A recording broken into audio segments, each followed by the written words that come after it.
Assalamu alaikum, this is Imran and welcome to the class number 9. In this video we are going to learn how to crop to a specific size. Let's say you have got a photo frame and it needs it an exact size, or it's for a magazine and it needs to be a 4 US letter.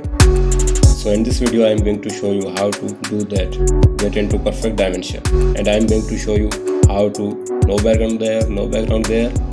Ready, 1 2 3, magic. We have got more background. Cool, huh? Let's do all that in Photoshop. Subscribe my channel to get more updates. Thank you.